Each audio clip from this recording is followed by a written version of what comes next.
A competitive story-driven fantasy game? Want to give it a try? It's Kylie's Pick of the Week.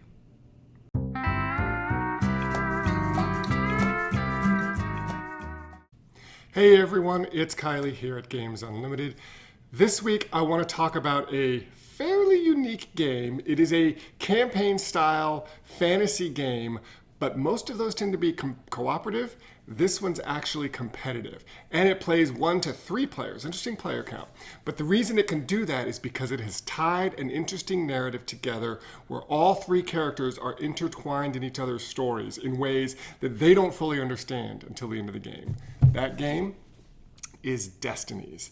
Now, this is from Lucky Duck Games. They've sort of made a real niche for themselves doing app-driven games that have little QR codes on each of the cards, each of the pieces that you'll scan to unlock new things in the app for the game that you're playing.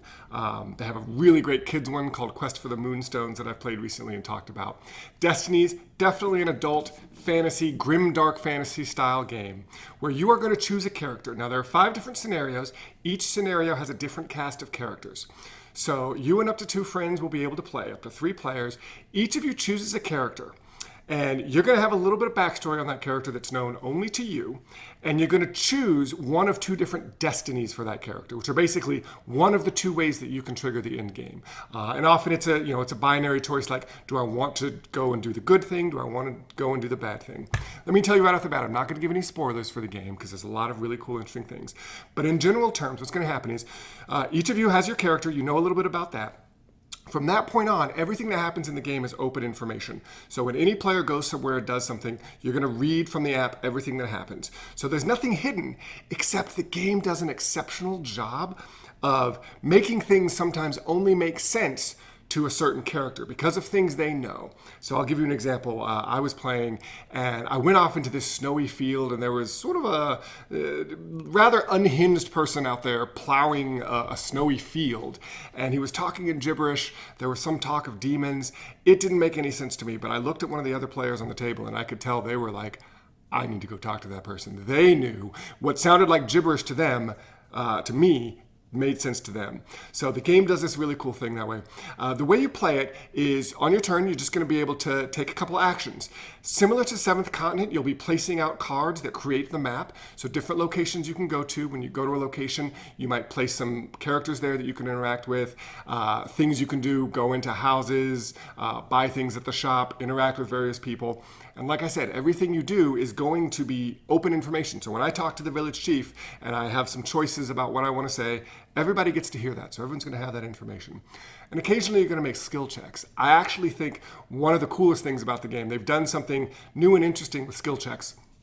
So you're going to have these 3 skills, and you're going to be able to place little tokens on the numbers 2 to 12 on the skill.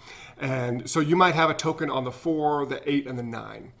When you make a skill check, you're going to roll dice, and depending on your skill, you have more dice that you can roll, and you add the total together.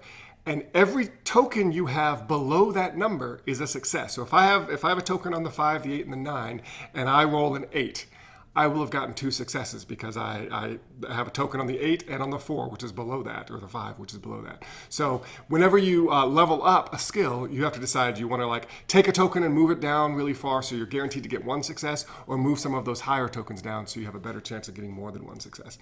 I thought that was really neat. The story is what really drew me in, because I found out my first game, I was going through, I had a character, I had a goal that I wanted to do.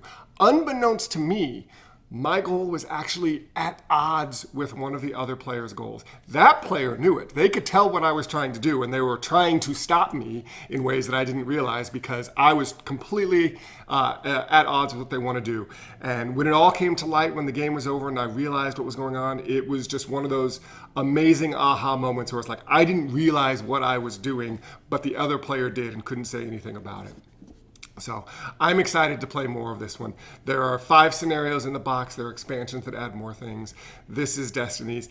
If you're looking for something different from a co-op, from a campaign-driven narrative fantasy game that tends to be cooperative, I would say check out Destinies, because that competitive element, I mean, it's not direct, you're not really interfering with each other, but knowing that the goals that the other player have are potentially at odds with yours, and each of you are trying to trigger the end game before the others, really adds a new dynamic.